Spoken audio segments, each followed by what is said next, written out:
आज मैं एक बहुत ही interesting case study VR headset की रियल लाइफ एप्लीकेशन के बारे में डिस्कस करूंगा कि मैंने अपने ऑफिस के इंटीरियर इस वीआर हेडसेट के ज़रिए से किस तरीके से डिज़ाइन किया है। तो ये जो आप मेरे पीछे देख रहे हैं, ये मेरा एक छोटा सा ऑफिस है जिसमें अराउंड 6 बंदों की सीटिंग स्पेस है।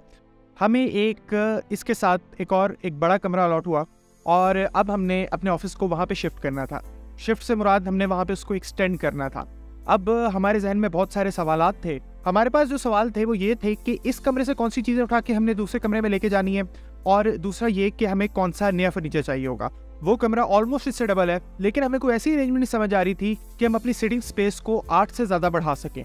अगर बढ़ाते थे तो कन्फ्यूजन थी कि चीज़ें वगैरह कंजस्टेड ना हो जाए। तो यहाँ पे हमें रेस्क्यू करने के लिए हमारा हेडसेट मेटा क्वेस्ट प्रो और एक एप्लीकेशन शेप्स XR थी। शेप्स XR VR की एक बेसिक मॉडलिंग और विजुअलाइजिंग एप्लीकेशन है कि जिसमें आप बेसिक 3D मॉडलिंग वगैरह कर सकते हो, अपने मज़े की चीज़ें वगैरह बना सकते हो, 3D स्पेस के अंदर ड्रॉ कर सकते हो, अपने 3D एसेट्स भी इंपोर्ट कर सकते हो, और जो भी प्री डिफाइंड एसेट्स हैं उनके ज़रिए से आप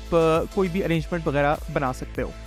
और इसके अंदर एक फीचर है कि जिसके ज़रिए से हम अपना पास थ्रू मोड को एक्टिवेट कर सकते हैं, और जब हम पास थ्रू मोड को एक्टिवेट करते हैं तो हमें इन्वायरमेंट की सराउंडिंग की चीज़ें वगैरह नज़र आ सकती हैं। तो जहाँ पर हम वीआर इन्वायरमेंट के अंदर अपना पूरा जो रूम है या जो भी इन्वायरमेंट है उसको सेटअप कर रहे थे, तो हम अपने रियल इन्वायरमेंट के अंदर भी चीज़ों वगैरह को ऑगमेंट कर सकते हैं। तो यहाँ से मुझे आइडिया आया कि मैंने जो एक्सपेरिमेंट्स रियल फर्नीचर ऐड करके करना है, तो बजाय इसके मैं अगर शेप्स XR के अंदर अपनी टेबल्स और चेयर्स वगैरह बनाकर सारे एक्सपेरिमेंट उसके अंदर करूं तो कैसा रहेगा। लेकिन इसके लिए एक चीज़ बहुत ज़रूरी थी कि जो मेजरमेंट्स हैं वो प्रिसाइज रहें। तो मेरे पास जो वो कमरा है उसके अंदर सबसे पहले एक टेबल मेरे पास पड़ी हुई थी और मुझे उसकी मेजरमेंट पता थी कितनी है, और उसको कंफर्म करने के लिए एक दफ़ा मैंने उसकी मेजरमेंट ले भी ली, और फिर मैंने उसी मेजरमेंट के मुताबिक शेप्स XR के अंदर एक टेबल बनाई और उसको बिल्कुल इसके एग्जैक्टली ऊपर रख के देखा, और वो बिल्कुल सेम मेजरमेंट की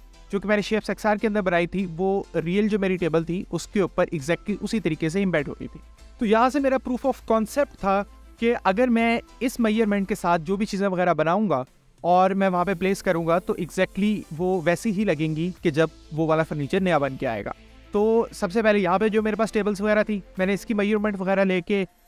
VR के अंदर शेप्स XR के अंदर टेबल वगैरह बना के उसको वहाँ पे प्लेस किया, और फिर मैंने बहुत सारे अरेंजमेंट्स वगैरह को एक्सपेरिमेंट किया। तो उसके बाद हम एक बड़े स्वीट स्पॉट के ऊपर पहुँचे कि इस कमरे से हम एक टेबल लेके जाएंगे और वो दूसरे कमरे के दरमियान में जो क्या कहते हैं एक मेन टेबल होगी, हम उसको वो रखेंगे, और साइड के लिए हमने 2 नई टेबल्स वगैरह बनवाई। तो उसकी मेजरमेंट जो थी वो 6.25 बाय 2 फुट, और इतनी प्रिसाइज मेजरमेंट वगैरह भी हमने शेप्स XR के ज़रिए से ही की, और फिर उसको लगा के चेक किया, और फिर वहाँ पे अपने जो चेयर्स वगैरह थी, चेयर्स वगैरह को भी इंस्टॉल करके देखा कि जो स्पेस है वो कंजस्टेड तो नहीं होगी, और वहाँ पे अभी जो हमने जो चेयर वगैरह यूज़ की वो जो भी प्री डिफाइंड जो भी चेयर वगैरह थी जो कि शेप्स XR के अंदर थी, हमने एग्जैक्टली वो यूज़ कर ली। ऑब्वियसली क्या कहते हैं, वैसे तो जो हमारे ऑफिस की चेयर्स हैं वो थोड़ी सी बड़ी ऑफिस मैश चेयर्स हैं, लेकिन स्टिल हमें एक बहुत अच्छे तरीके से आइडिया हो गया कि ऑफिस की शेप किस तरीके से निकलेगी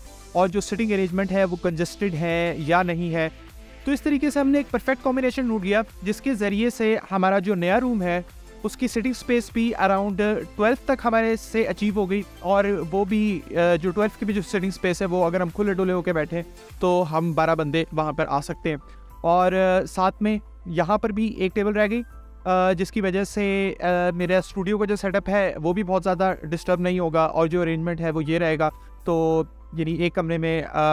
हमारी वर्किंग वगैरह हुआ करेगी, दूसरे कमरे में लाइक स्टूडियो का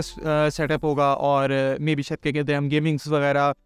इंटरटेनमेंट वगैरह की कुछ चीज़ें वगैरह यहाँ पे रख लें। तो जब हम इसको अरेंज करने के ऊपर रीअरेंजमेंट के ऊपर जाएंगे तो दोबारा शेप्स XR के ऊपर जाएंगे और सारी चीज़ें वगैरह रीअरेंज वगैरह करके देखेंगे। लेकिन इन शॉर्ट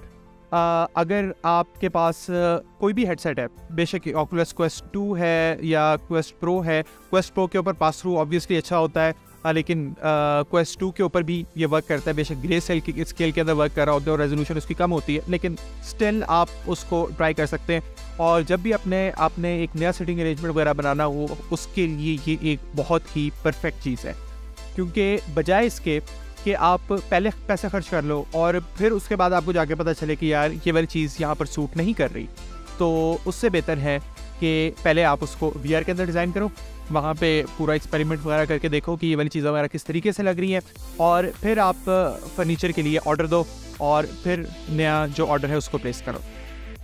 तो अब जाके हमारा ये पूरा ऑफिस सेट हो चुका हुआ है, हमारा फर्नीचर भी आ गया हुआ है और हम इसके अंदर वर्किंग भी स्टार्ट करने लगे हैं। और आप देख सकते हैं कि शेप्स XR के अंदर हमने जो ऑफिस डिज़ाइन किया था, टेबल्स वगैरह की, चेयर्स वगैरह की, एग्जैक्टली वही प्रोपोर्शंस हैं और लाइक हमारे लिए यानी एक बेस्ट सिनेरियो आ गया कि किस तरीके से हम अपनी स्पेस को यूटिलाइज कर सकते हैं। आगे जाके मैं VR से रिलेटेड VR डेवलपमेंट की और VR एप्लीकेशन की मज़ीद वीडियोस वगैरह बनाऊंगा। तो आज के लिए अल्लाह हाफ़िज़, अपना ख्याल रखें, इस चैनल का भी